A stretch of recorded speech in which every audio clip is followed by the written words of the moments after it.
Echo and the Bunnymen, The Killing Moon, guitar lesson, and guitar tabs. I'll play through all the different sections right at the start.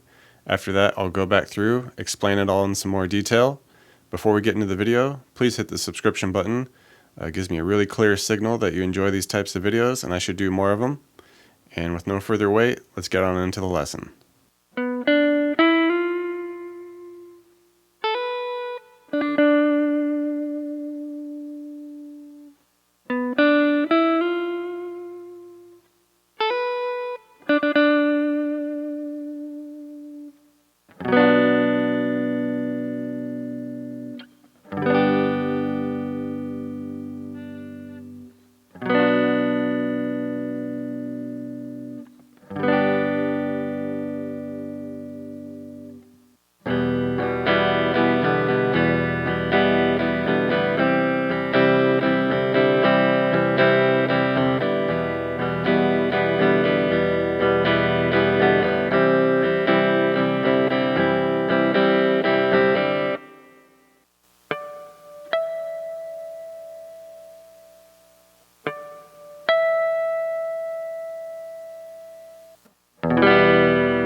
Okay, so we'll start off with what sounds like it's probably a mandolin or something like that, but cool little intro riff here.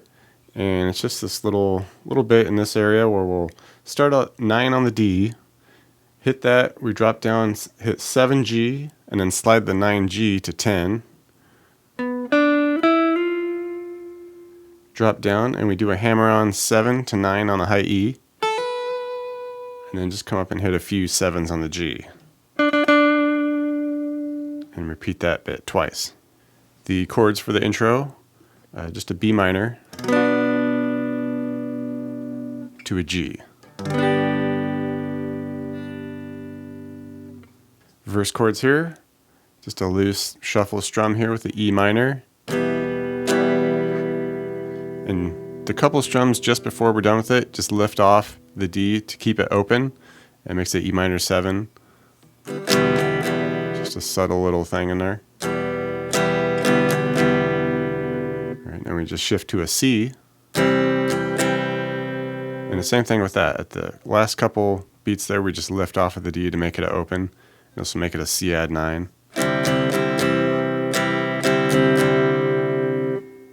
And over the top of the chords there, we get some cool little harmonic notes.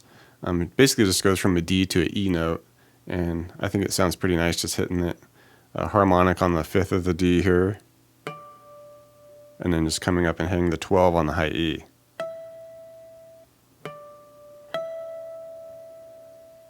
And this next little bit, it usually happens when he says the killing moon. We get this big E minor chord strum and a little dip with the tremolo arm here, or whammy bar. So, and you can bring it back, give it a little vibrato. For the chorus chords, don't really have to move a whole lot. We can just stay right here at this 3rd fret. We just bar a G chord, and then just take that and drop it down a set, so we're at a C minor. And you can even keep that low G note with it, it's no big deal.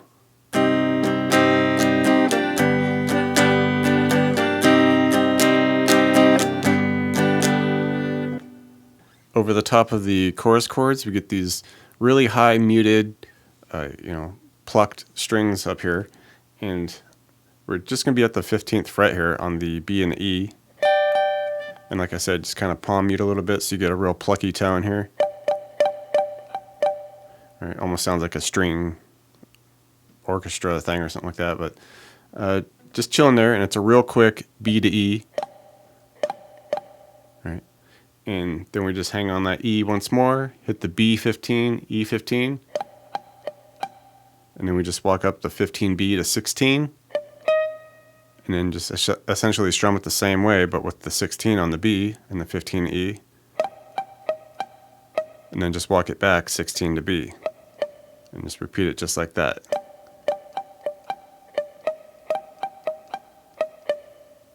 Get going with the solo here. And the thing about the solo is pretty much the first, I'd say 3/4 of it just stay the same throughout. It's just kind of the last note that we hit that changes.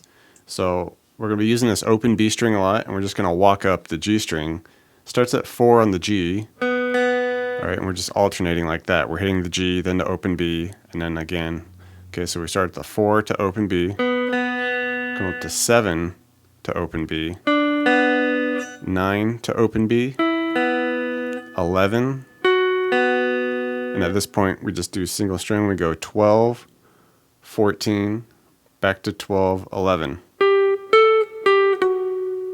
Okay, and that's where pretty much every time through it'll stay like that, but at the end of the first time now we just drop down to 9 on the G and just bounce between that and open B. Okay, and you can shuffle it around a little bit, no biggie. And we're on to the next part. Continuing on, same type of walk up.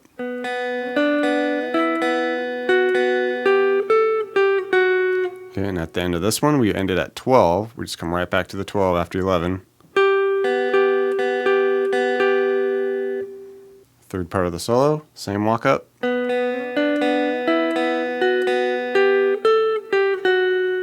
right, and at the end of this one, come up to 14.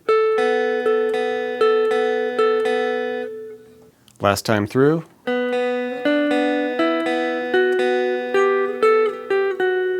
And at the end of this one, we go to 7.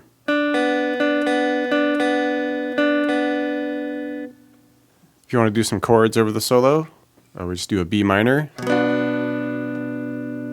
Then we come off, basically just lift off for the opens on the high E and the A now, and change the 4 on the G to a 2, and keep everything else the same.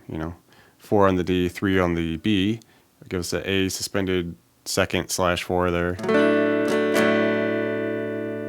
All right, to a G, and this G's pretty quick, just kind of one beat there, to open E minor.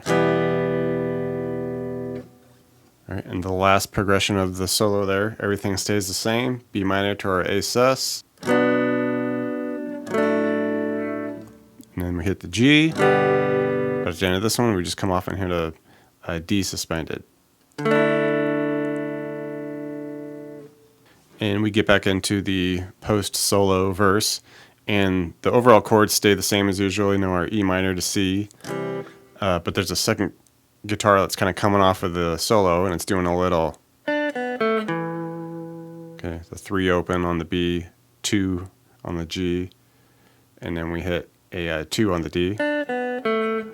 Okay, if you want to incorporate it into the chords as well, and then you just go right into the E minor and just keep it going into the C. Up to you. If you want to keep it all together, you could do it that way. And at the very end, we get the outro solo, and it's basically just kind of noodling around in this one scale. So, just give you some examples here.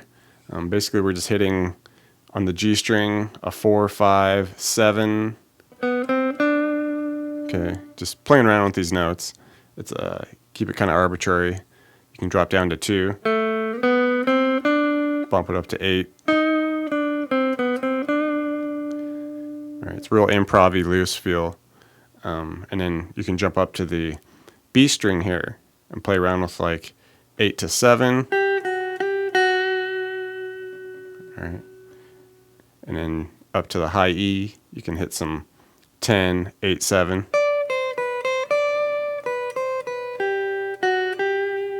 Okay, and you can just mix and mash all those notes, play around with that scale, take it on out.